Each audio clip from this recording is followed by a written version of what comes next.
আসসালামু আলাইকুম প্রিয় শিক্ষার্থী ভাই বোনেরা, আশা করি সব ভালো আছেন।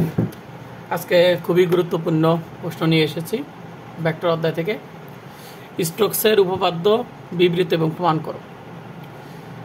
যতটা পেরেছি আপনাদের জন্য সহজ এবং সরল করে লেখার চেষ্টা করেছি। অনেকেই কিন্তু এই প্রশ্নটা পড়তে ভয় পান, আশা করি আপনাদের ভালো লাগবে। তো বিজ্ঞানী স্টোকস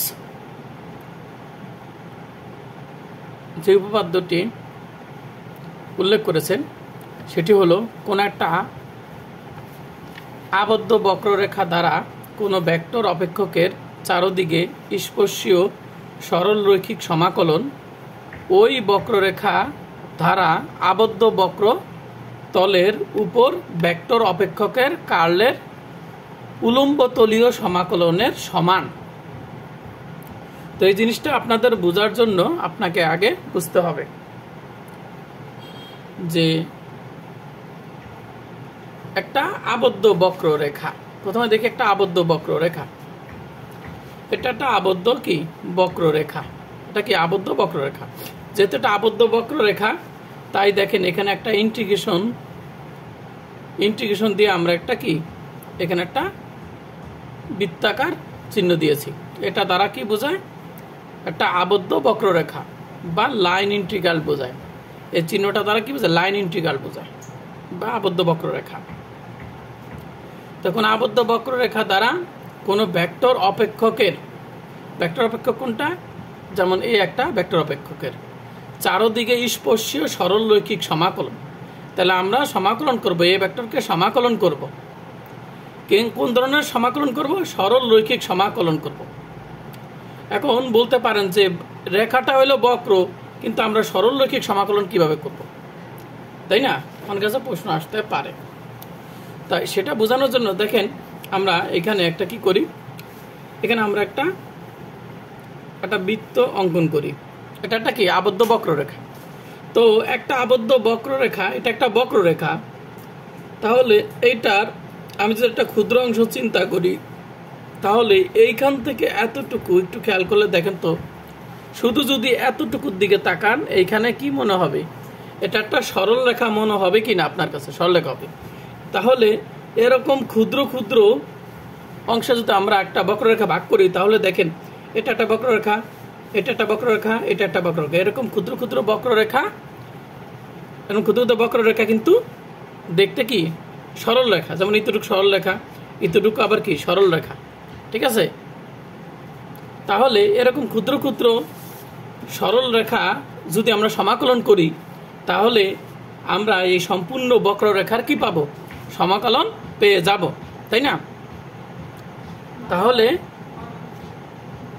তাহলে দেখেন ভেক্টর অপেক্ষকটা যদি এ হয়, তাহলে একে আমরা কি করতেছি? লাইন ইন্টিগ্রাল বা সমাকলন করব।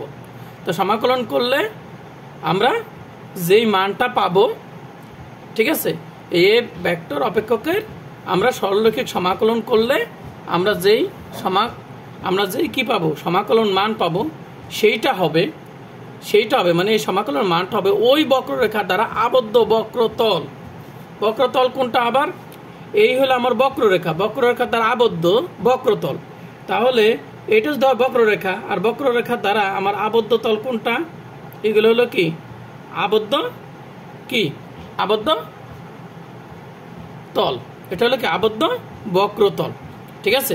এই বক্রতলের উপর ভেক্টর অপেক্ষকের কোনটা? ভেক্টর অপেক্ষক মানে কোনটা? এই ভেক্টর অপেক্ষকের কার্ল কাকে বলে? ওই ভেক্টরের সাথে যদি আমরা ভেক্টর অপারেটর গুণ করি, তাহলে এটাকে বলা হয় কার্ল। যেমন এই ভেক্টরের সাথে আমরা ভেক্টর অপারেটর গুণ করি, তাহলে এটাকে বলা হয় কার্ল, ঠিক আছে? তাই ভেক্টর অপেক্ষকের কার্লের উলম্ব তলীয় সমাকলন। কোন উলম্ব তলীয় কোনটা? উলম্ব তলীয় মানে কি? এই যে আমাদের উলম্ব তলীয় মানে অভিক্ষেপ, ঠিক আছে? ওই তলের উপর আমার কি একটা লম্ব অভিক্ষেপ, সেটা আমরা ইটা দ্বারা প্রকাশ করছি, ঠিক আছে? তো উলম্ব তলীয় সমাকলন, তো সমাকলনটা হবে কি বক্র তলের। আর কোন তলের সমাকলন কিন্তু ডাবল ইন্টিগ্রেশন দ্বারা প্রকাশ করা হয়। যেমন একটা লাইনের ইন্টিগ্রাল আমরা করেছি, যদি একটা লাইন ইন্টিগ্রাল হয় তাহলে আমরা কি, যেমন এই রেখা বরাবর একটা লাইন বরাবর আমরা কি যদি সমাকলন করি সেটা হলো একটা ইন্টিগ্রেশন। তবে আমরা যদি তল সমাকলন করি, যে বক্র তলের, ঠিক আছে, যদি আমরা তলীয় সমাকলন করি, বক্র তলীয় সমাকলন করি, তাহলে কিন্তু এখানে ডাবল ইন্টিগ্রেশন হবে। আর তলটা যদি এস হয় তাহলে আমরা এখানে এস দ্বারা প্রকাশ করে দিব, ঠিক আছে। আর এস তলের যেহেতু আমরা কি এস তলের যেহেতু ইন্টিগ্রেশন করতেছি, সারফেস বা তল সমাকলন করতেছি, তাহলে আমাদের এইখানে কি দিতে হবে, ওই এস তলের যে ক্ষুদ্র অংশ, সেই সম্পূর্ণটা যে এস তল হয় তার কিন্তু ক্ষুদ্র অংশ এতটুকু, এই ক্ষুদ্র অংশটুকুকে আমরা ডিএস, মানে এই সম্পূর্ণ এস এর ক্ষুদ্র অংশ হলো ডিএস, ঠিক আছে। এরকম ক্ষুদ্র ক্ষুদ্র ডিএস কি করব আমরা ইন্টিগ্রেশন করলে, এরকম ক্ষুদ্র ক্ষুদ্র ক্ষুদ্র ক্ষুদ্র ক্ষুদ্র ক্ষুদ্র এরকম ডিএস অনেকগুলা, কিন্তু ডিএস নিয়ে কিন্তু এস তল গঠিত। তো এরকম ক্ষুদ্র ক্ষুদ্র ডিএসটাকে আমরা কি করব, আমরা যদি সমাকলন করি, মানে তল সমাকলন করি, তাহলে আমরা কি করব, তাহলে আমরা একটা কি সমাকলন মান পাবো, ঠিক আছে। কার সমাকলন করতেছি, ওই তলে অবস্থিত একটা ভেক্টর অপেক্ষকের কার্লের উলম্ব তলীয় সমাকলন, ঠিক আছে। তাহলে এই যে আমাদের কথাটা, সে কথাটা আগে বুঝতে হবে, কথা বুঝতে পারছেন?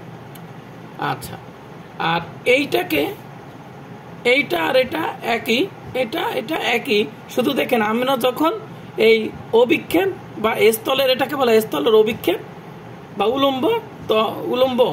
উলম্ব তলীয়, মানে তলের উপর উলম্ব বা লম্ব অভিক্ষেপ, সেইটা যদি আমরা উঠিয়ে দিই তাহলে এই এস এর উপরে কিন্তু ভেক্টর চিহ্ন দিতে হবে। জাস্ট এটা না লিখলে এইটার ভেক্টর চিহ্ন দিতে হবে, মানে এটা সেম কথা। তাহলে আমাকে প্রমাণ করতে হবে কি, যদি স্টোকসের উপপাদ্য প্রমাণ করতে হয় তাহলে আমাকে এইটা ইকুয়াল টু এটা প্রমাণ করলেই হবে। এখন এই চিত্রটা কোথায় দিবেন, এই চিত্রটা আপনারা দিয়ে দিবেন কোথায়, এইখানে দিয়ে দিবেন। এবার দেখেন এই এস তলটা, এস যে তল আছে এই তলের তিনটা উপাংশ থাকবে, ঠিক আছে। যেহেতু এখানে ত্রিমাত্রিক স্থানাঙ্ক ব্যবস্থা, তাই এই তলের তিনটা উপাংশ থাকবে। একটা হলো কি এক্স ওয়াই তল বরাবর একটা উপাংশ থাকবে, আবার জেড ওয়াই বা ওয়াই জেড তলে একটা উপাংশ থাকবে, আবার এক্স জেড এই তলেও এই এস তলের একটা উপাংশ থাকবে, মানে তিনটা উপাংশ থাকবে, ঠিক আছে। এই জন্য এই এস তলের একটা দুইটা তিনটা তলীয় সমীকরণ থাকবে, ঠিক আছে। যেমন এক্স ওয়াই এই তলে এই এস তলের যে উপাংশ থাকবে সেইটার সমীকরণ হবে কত, জেড। এক্স ওয়াই তলে আমাদের সমীকরণ পাবো জেড এর সমীকরণ, আর জেড ওয়াই, ঠিক আছে, জেড ওয়াই তলে পাবো আমরা কার সমীকরণ, এক্স এর, ঠিক আছে। দেখেন এক্স ওয়াই তলে আমরা সমীকরণ পাবো কার, জেড এর, ঠিক আছে। আর আমরা ওয়াই জেড তলে পাবো আমরা কি, এক্স এর সমীকরণ। আর এক্স জেড সমতলে আমরা যে সমীকরণ পাবো এস তলে, সেটাকে আমরা ওয়াই দ্বারা প্রকাশ করেছি। এবং এই জেড এক্স ওয়াই এগুলো সবই এস তলের সমীকরণ, এবং এগুলাকে আমরা এক্স ওয়াই এর ফাংশন, এটা হলো ওয়াই জেড এর ফাংশন, আর এটা ওয়াইকে আমরা এক্স জেড এর ফাংশন রূপে আমরা লিখতে পারি। তো এটাকে আমরা এফ ফাংশন, এটা জি ফাংশন, এটা এস ফাংশন দ্বারা আমরা প্রকাশ করেছি। যেহেতু তিনটা তল, তাহলে এস তলের তিনটা সমীকরণই আমরা পাবো। খেয়াল করে দেখবেন এখানে এক্স ওয়াই জেড নাই, এখানে জেড এর সমীকরণ, এখানে ওয়াই জেড নাই, কি এক্স, এটা এক্স এর সমীকরণ, এখানে এক্স জেড, তাহলে আমাদের এটা হবে ওয়াই সমীকরণ। এভাবে একটা টেকনিকে মনে রাখতে পারেন, ঠিক আছে। এবার আসেন আমরা, এটাকে বলা ভেক্টর অপারেটর, এটাকে বলা হয় কি ভেক্টর, এটা হলো এই একটা ভেক্টর অপেক্ষক, আর এটা হলো ভেক্টর অপারেটর। তো ভেক্টর অপারেটর আপনারা ফার্স্ট ইয়ারই দেখেছেন যে ভেক্টর অপারেটর সমান এত তিনটা উপাংশ, del by del X, del by del Y, del by del Z. আর এ হলো আমাদের ভেক্টর, এই ভেক্টরের তিনটা উপাংশ থাকে, সেটা হলো কি A1 A2 A3, তিনটা অক্ষ বরাবর, এই তিনটা অক্ষ বরাবর 1 2 3 অক্ষ বরাবর এই ভেক্টরের তিনটা উপাংশ 1 2 3। তাহলে ভেক্টর অপারেটর দ্বারা এই তিনটা উপাংশকে আমি কি করলাম, গুণ করে দিলাম। আর কথা হলো এইটা আমি কেন বার করলাম, কারণ আমাকে প্রমাণ করতে হবে এইটা সমান এইটা, বা এইটা সমান এইটা প্রমাণ করতে হবে।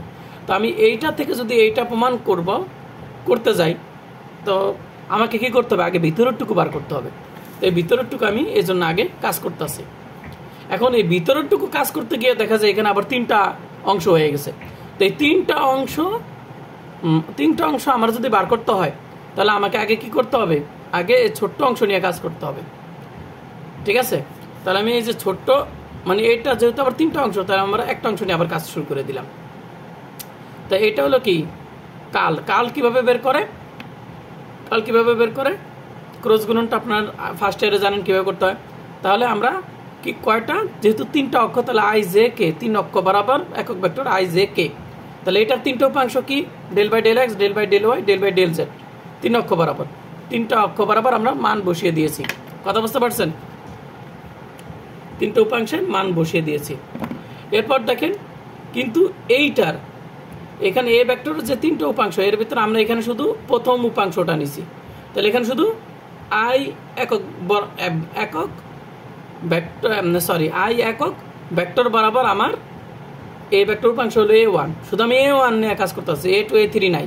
তাহলে আমি এই আই বরাবর শুধু আমি a1টা বসাইছি, জে আর কে বরাবর কিন্তু এখানে উপাংশ নাই, তাই আমি এখানে 0 0 দিয়ে দিয়েছি।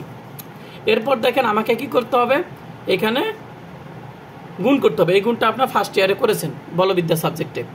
তো দেখেন আমরা যখন এখানে আমরা প্রথমে যখন আমরা আই একক ভেক্টর নিব, তখন এটা আমরা যদি ঢেকে দিই, এটা কিভাবে করতে হয়, তারপর আমরা এইটার সাথে এইটা কি করতে হবে, এটার সাপেক্ষে এটার জিরোর কি ব্যবকলন করতে হবে। এটার সাপেক্ষে এটা যদি আমরা ব্যবকলন করি তাহলে কি হবে, 0 হবে। তারপরে হলো কি এটার সাপেক্ষে এইটা, তো এটা 0 থাকার কারণে এটার সাপেক্ষে এটাকে ব্যবকলন 0।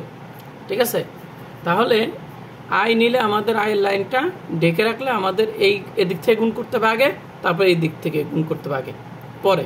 তাহলে আর দুইটা এদিকটা গুণ করার পরে আমাকে সূত্রের মাইনাস এটার সাথে এটার যখন গুণ করব তখন আমার কত হয়ে যায়, 0 হয়ে যায়। ঠিক আছে, এরপর আমাকে এখানে সূত্রের মাইনাস দিতে হবে। তবে এখানে প্লাস দিয়েও করা যায়, তো সেটা আমার দরকার নেই, আপনারা মাইনাস দিয়েই করেন। তারপরে দেখেন এখানে আমরা এই যে আই হিসেবে যে নিলাম, এটা ঢেকে দিলাম। তা ঢেকে দিলে আমাদের কি দেখা যায়, এবার 4টা অংশ, 4টা দেখা যায়, 1 2 3 4 দেখা যায়। আমরা গুণটা করি কোন দিক থেকে, এদিক থেকে। তাহলে এটা দিয়ে এটারে গুণ করলে 0। ঠিক আছে, আর এটা দিয়ে এটাকে a1 গুণ করলে কত হয়, এটা হয়। তারপরে এখানে সূত্রের প্লাস, এরপর আমরা কে নিলাম যে কে, তারপরে যেটা নিব সেটাই ঢেকে দিতে হবে। এবার দেখেন আমার এই যে 4টা দেখা যায়, সেটা দিয়ে আমি এটার সাথে এটা গুণ করলে কত আসে, 0। আর এটা দিয়ে এটা গুণ করলে আমার এটা আসে। কথা বুঝতে পারছেন, এটা চলে আসে। এরপর দেখেন এটা তো 0 হয়ে যায়, তাই এটা আমাদের বাদ। এরপর দেখেন এটা আছে 0, তাহলে এটার সাথে এটা গুণ করলে কত আসে, মাইনাসে প্লাস, যে দিয়ে এটা গুণ করলে এইটা। তারপর দেখেন এই যে প্লাস, এটা তো 0, তাহলে একে দ্বারা কোনটা গুণ করতে হবে, এটা গুণ করতে হবে, তাই না? এটা তো 0 হয়ে যায়, তাই প্লাসে মাইনাস কে ইন্টু এইটা। কথা বুঝতে পারছেন আশা করি। তাহলে এতটুকু আমার কি হয়ে গেল, শেষ হয়ে গেল। এবার আসেন আমরা পরের অংশে চলে যাই। এরপর দেখেন আমরা কি করেছি, তো আমাকে এই যে উপাংশ আছে, ঠিক আছে, দেখেন আমার এই ভেক্টর অপারেটর গুণ এটার পাশে কি আছে, একটা দুইটা ডাবল ইন্টিগ্রেশন আছে, এই জায়গায় এন ডিএস আছে। তো আমার এইটার চেহারা তো ফেস করতে হবে এইটার মতো, কারণ আমি এইটার মানই বের করে কিন্তু এটা প্রমাণ করব। তাহলে এটার ফেস আনতে হইলে আমাকে কি করতে হবে, এটা তো 3টা উপাংশ আছে, 1 2 3টা। ঠিক আছে, তা আমরা একটা উপাংশের মান বের করলাম, কিন্তু এইটার পাশে কিন্তু এখনো কি নাই, ডাবল ইন্টিগ্রেশন এনডিএস নাই। তাই আমি এইটার পাশে কি করলাম, ডাবল ইন্টিগ্রেশন এনডিএস দিয়ে দিলাম। ঠিক আছে, এটার পরের লাইনে কিন্তু এইটা, বুঝতে পারছেন, নিচে করবেন। আচ্ছা,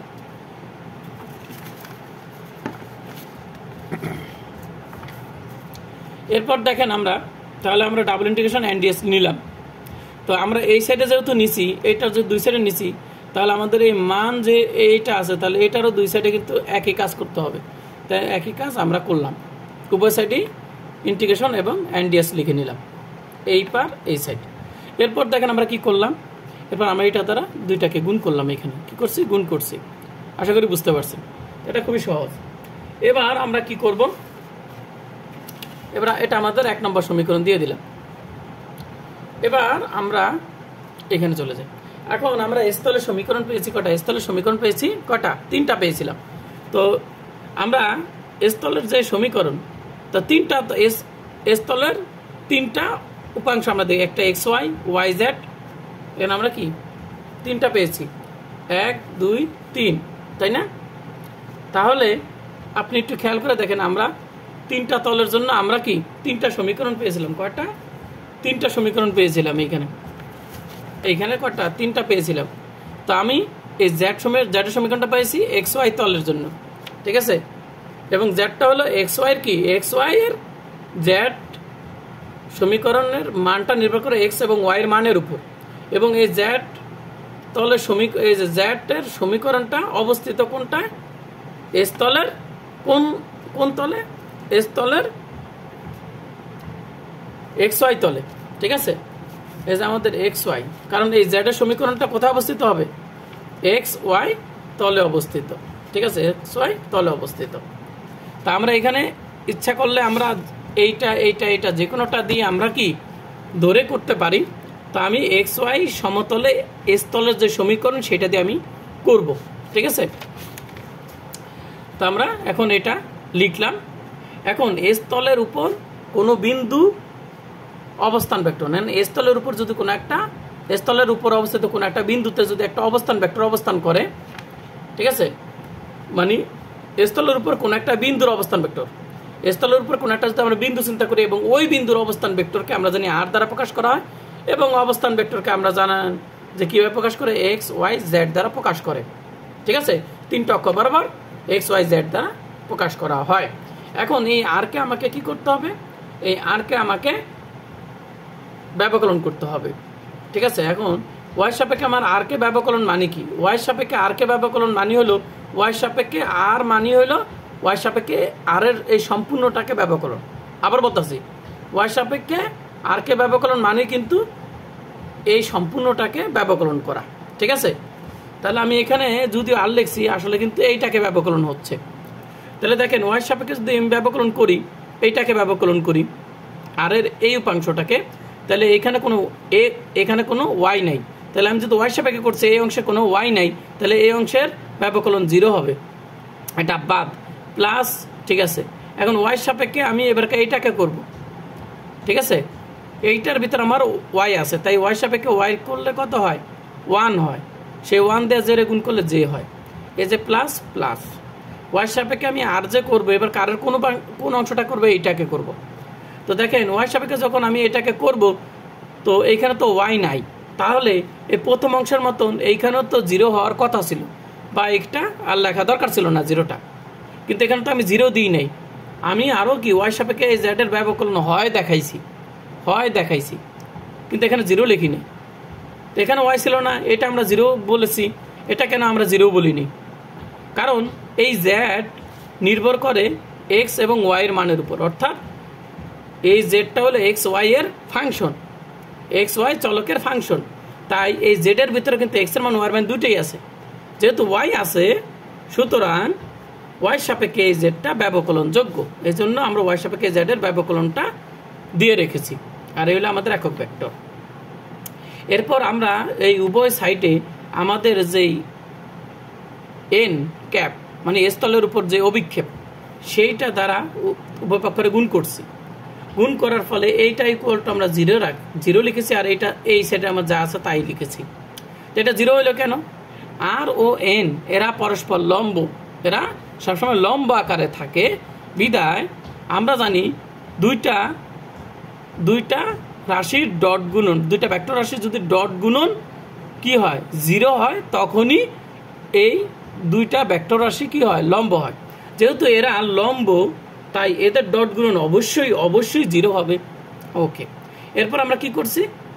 আমরা এইটার মানটা বের করে নিছি। তাহলে এটার মানটা আমরা কি বের করে নিলাম। তো এটার মান যদি বের করি, তাহলে এইটা কি ওই সাইডে নিলে মাইনাস হয়ে যায়। এরপর আমরা এই মানটুকু আমরা 1 নম্বর সমীকরণে বসাই। কত? 1-এ। তাহলে 1 নম্বর সমীকরণে আমি একটু দেখি 1 নম্বর সমীকরণটা কোথায় আছে আমার? এইখানে আছে, ঠিক আছে? এই যে এইটা। তাহলে এই জায়গায় আমরা কি করলাম? এই মানটুকু বসিয়ে দিলাম। তো দেখেন, এখানে আমরা কি করছি? এই যে অংশটুকু এই যে এখানে বসিয়ে দিয়েছি, এই যে বসিয়ে দিয়েছি। এখানে মাইনাস হলো কেন? এখানে যে মাইনাস ছিল না, কারণ মানে এই মানে মাইনাস আছে, তাই এখানে একটা মাইনাস আসছে। আর এই যে মাইনাসের পরে বাদ বাকি এগুলো তো আমার যা আছে তাই, শুধু এই জায়গায় কিন্তু আমি মানটা অ্যাপ্লাই করলাম, এই যে এইটা। আর ডিএস তো আমার এই ডিএস, আশা করি বুঝতে পারছেন। এবার আসেন আমরা কি করতেছি, আমরা এই যে অংশটুকু আছে এই অংশটুকুকে আমরা ওয়াই সাপেক্ষে এফ এর ব্যবকলন আকারে লিখতে পারি। অর্থাৎ এই অংশটুকু আমরা এফ এর ফাংশন রূপে আমরা প্রকাশ করতে পারি। ঠিক আছে, এফ এর ব্যবকলনের ফাংশন রূপে লিখতে পারি। ঠিক আছে, তাহলে এই অংশটুকু আমরা কি del F by del Y দ্বারা প্রকাশ করতে পারি, এটা আমরা ধরি। ঠিক আছে, নতুন একটা ফাংশন এফ। এখন যেহেতু এই অংশটুকু আমরা del F by del Y ধরছি, তাহলে আমি এতটুকুকে সরিয়ে আমি কি লিখবো, এই জায়গায় del F by del Y লিখবো। আর বাদ বাকি যে অংশটুকু আছে সেটা তো বসিয়ে দিলাম, আর এখানে যা আছে সব কিন্তু এখানে লিখে দিলাম। এবার দেখেন আমরা এই ডিএস, ঠিক আছে, এটা হলো তল। ঠিক আছে, এই ডিএসকে আবার ডিএক্স ডিওয়াই লেখা যায়, ডিএক্স ডিওয়াই লেখা যায়। ঠিক আছে, আর যখন আমরা ডিএসকে ডিএক্স ডিওয়াই লিখব, তখন আমরা এই এস তলটাকে রিজিয়ন বা অঞ্চল আর দ্বারা প্রকাশ করতে হবে। ঠিক আছে, এখানে আর কিছু না, ডিএসকে আমরা ডিএক্স ডিওয়াই আর এসটাকে আমরা রিজিয়ন বা অঞ্চল দ্বারা প্রকাশ করেছি। এবার আসেন আমরা সামনে এগিয়ে যাই। এখন আর একটু বাকি আছে, 4-5 মিনিট। এখন আমরা গ্রিনের উপপাদ্য, আপনারা গ্রিনের উপপাদ্য কিন্তু ক্লাসটি যদি না করে থাকেন একটু দেখে নেবেন। ঠিক আছে, যদি করেন তো ভালো, আর না করলে একটু দেখে নেবেন। তো এটা হলো গ্রিনের উপপাদ্য। ঠিক আছে, এই গ্রিনের উপপাদ্য যদি আমরা দেখি তাহলে এখানে কি দেখতে পাই, এখানে ডাবল ইন্টিগ্রেশন আর এখানে একটা কি, এখানে একটা del N by del X minus del M by del Y, এখানে ডিএক্স ডিওয়াই আছে। এখন এই অংশটুকু আমার চেনা চেনা লাগে, এই অংশটুকু আমার এই যে উপপাদ্যের সাথে আমার এই যে লেখা অংশটুকু মিলে যায়। কথা বুঝতে পারছেন কি, মিলে যাচ্ছে। এই যে ডাবল ইন্টিগ্রেশন আর ডেল এফ, এখানে শুধু আমার এই জায়গায় আছে কোন তো del F by del Y আছে, কিন্তু এখানে আমার একটু ভিন্ন অংশ আছে, তাই না? আর এখানে আমার কি ডিএক্স ডিওয়াই, যে ডিএক্স ডিওয়াই আছে, বুঝতে পারছেন? তাহলে আমি এই অংশটুকু সমান সমান আমি এইটা লিখতে পারি। ঠিক আছে, তো আপনারা একটু খেয়াল করে দেখেন, এখানে আমার কি দেখা যাচ্ছে যে এইটার সাথে হইলে আমার সম্পর্ক কোনটা, এই যে এম আছে, এম এর সাথে আমার এইটার সম্পর্ক, আর এন আছে এইটার সাথে কিন্তু আমার এই অংশটুকু সম্পর্ক। তাহলে আমার এখানে আছে del F by del Y, তাহলে দেখেন তো, আর এটার আগে কিন্তু একটা মাইনাস আছে, যেখানে কিন্তু এই মাইনাসটা কিন্তু এইখানে আমি লিখতে পারি। তো মাইনাস আছে, তাহলে এটার আগে মাইনাস আছে না এটার আগে মাইনাস আছে, এটার আগে মাইনাস আছে। তাহলে আমার মনে করতে হবে এফটাই হলো এখানে এম, গ্রিন উপপাদ্যের এমটাই হলো আমার এখানে এফ। তাহলে এই এমটাকে যদি এম এর জন্য যদি আসতে পারে, এই লাইনটুকু আসতে পারে, কোন লাইনটুকু, এই লাইনটুকু আসতে পারে। ঠিক আছে, এম ডিএক্স, তাহলে আমি কি লিখতে পারি, এফ এফ এই এরপরের লাইনটা আমি কি লিখতে পারি, এরপরের লাইনটা কি লিখতে পারি, যে গ্রিনের উপপাদ্য অনুসারে আমরা কি লিখতে পারি দেখেন। তাহলে minus del M by del Y যদি লিখতে পারি আমরা ক্লোজ ইন্টিগ্রেশন এম ডিএক্স যদি গুণ করি, তাহলে ক্লোজ ইন্টিগ্রেশন বা লাইন ইন্টিগ্রাল এম ডিএক্স লিখি। ঠিক আছে, তাহলে আমি কি এখানে এফ থাকার কারণে আমি কি লিখতে পারি লাইন ইন্টিগ্রাল এফ, এখানে যদি এফ ডিএক্স, কারণ এখানে এম থাকলে যদি এম ডিএক্স হয়, তাহলে আমার এখানে এফ থাকার কারণে আমি এফ ডিএক্স লিখতে পারি। আশা করি বুঝতে পারছেন। তারপর আমি এফটাকে আমি আবার A1 লিখতে পারি। এখন বলতে পারেন কেন লিখতে পারি, কারণ আপনি যদি দেখেন এখানে যদি আমি ডেল জেড কাটি, তাহলে দেখেন তো del A1 divided del Y, del A1 divided del Y, তাহলে দেখেন তো এখানে আমার ফাংশনটা কি, শুধু A1, এখানে কিন্তু A1 এর ফাংশন, এই A1 এর ফাংশনের কিন্তু আমরা কি করতেছি ব্যাপকলন, A1 ফাংশনের ব্যাপকলন, এটা কি আমরা del F by del Y ধরছি। তাহলে এই A1 এর ক্যারেক্টার বা ক্যারেক্টারটা অ্যাপ্লাই মানে কি করতেছে, অনুসরণ করতেছে কে, এফ, এফটাই হইল A1 এর কি ক্যারেক্টার কি পরিচালনা করতেছে। ঠিক আছে, তাই আমরা এফটাকে আমরা A1 লিখতে পারি। এবার দেখেন আমি যে এই অংশটুকু পেলাম, এই অংশটুকু যে আমি পেলাম, ঠিক আছে, এটা আমরা কোনটার জন্য পেলাম? এক্স ওয়াই সমতলের জন্য পেলাম। একইভাবে আমরা এক্স জেড ওয়াই জেড সমতলের জন্য এই যে আমরা লাইনটা পেলাম, এরকম আরও দুইটা লাইন কিন্তু পাবো, যা আমি বিস্তারিত এইখানে করা লাগবে না।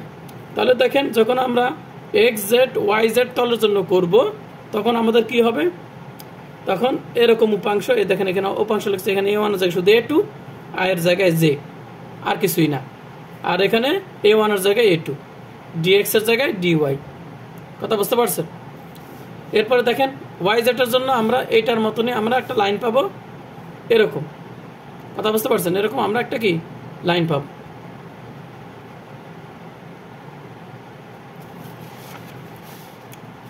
এরকম একটা লাইন পাবো, সেটা হলো কি? ঠিক জেড বাই, এটা A2 জায়গায় A3, এখানে জেড জায়গায় কে, এখানে A2 জায়গায় A3, এবার ডিএক্স ডিওয়াই ডিজেড, তিনটা উপাংশ পেয়ে গেলাম। তাহলে আমরা এটা 3 নম্বর 4 নম্বর 5 নম্বর সমীকরণ দিলাম। এখন আমি যদি 3 4 5 যদি আমি কি করি, যোগ করি, তাহলে আমি কি পাবো? 3 4 5 যোগ করি, তাহলে আমি এইটা সমান সমান এইটা পাবো। অর্থাৎ আপনি যোগ করলে আপনি কোনটা পাবেন? সেটা হলো আপনারা এই যে উপপাদ্যটা আছে না, এই উপপাদ্যের এই অংশটুকু আপনারা এখানে কি করবেন? লিখে দিবেন। বুঝতে পারছেন? যদিও আমি এই অংশটুকু আগে লিখছি আর এই অংশটুকু আমি এইখানে পরে লিখছি, ঠিক আছে? তো এই লাইনটা তো আপনি এখান থেকে দেখেই লিখে দিতে পারবেন। এখন অনেকে বলতে পারেন যে এই লাইনটা কিভাবে আসলো যোগ করলে, দেখাই। তাহলে এই দেখেন, double integration double integration double integration, এই তিনটা যোগ করলে কমন এনডিএস এনডিএস এনডিএস, এই যে এনডিএস কমন। তাহলে মাঝখানে আমার থাকে ভেক্টর অপারেটর গুণন A1, vector operator A2, vector operator A3। তাহলে এইটা এইটা এইটা যদি যোগ করি, মনে আছে? দেখেন তো, এই যে এইটা এইটা এইটা যদি যোগ করি, যেমন এই অংশটুকু যে আমার আছে, এই এতটুকু ভিতরে এতটুকু এতটুকু যদি যোগ করি, এই যে এই লাইনটা হয় না, আর এই লাইনটা আমাদের কি ছিল? এইটা না? তাহলে আমি এই ভিতরের এই তিনটা যোগ করলে আমি কি এতটুকু পেতে পারি? তো যে এতটুকু পেতে পারি তো। আচ্ছা, এখন দেখেন আমরা এইটা এইটা একটু যোগ করি, তাহলে এই যে line integral line integral line integral যোগ, মানে কমন নিলাম, এই তিনটা যোগ করবো তো, তা যোগ করলে আমরা কমন নিলাম। তারপরে দেখেন এখানে আমরা A1 A2 A3 এই তিনটাকে যোগ করলে কি হয়? কি হয়? A1 A2 A3 কে যোগ করলে আমাদের কি হয়? যোগ করলে আমরা A পাই। তাহলে আমি কি A1 A2 A3 যোগ করলে আমি A লিখতে পারি। কথা বুঝতে পারছেন? এরপর দেখেন ডিএক্স ডিওয়াই ডিজেড সমান সমান আমি কি লিখতে পারি? ডিআর লিখতে পারি। কারণ আমরা জানি কি, আমরা আর সমান সমান কি জানি? আমরা আর সমান সমান কি জানি? দেখেন তো, আমরা আর সমান সমান জানি এক্স ওয়াই জেড। তাহলে আমার যদি আমি এখানে যদি আমার থাকে ডিএক্স ডিওয়াই ডিজেড, অর্থাৎ আমার যদি এখানে ডিএক্স ডিওয়াই ডিজেড থাকে, আর যদি সবগুলো যোগ হয়, তাহলে আমার এইখানে পুরো মানটা এখানে কি হবে? ডিআর হবে। তাহলে এখানে আমি যে ডিআর লিখে দিয়েছি। এখন বুঝতে পারছেন? তো ক্লাসটা আপনাদের কেমন লাগলো তা অবশ্যই কমেন্ট করে জানাবেন, এবং আমার চ্যানেলটি ইউটিউব থেকে আপনারা যদি ক্লাসটি দেখেন তাহলে আপনারা সাবস্ক্রাইব করে পাশে থাকবেন। সবাই ভালো থাকেন, সুস্থ থাকেন, আল্লাহ হাফেজ।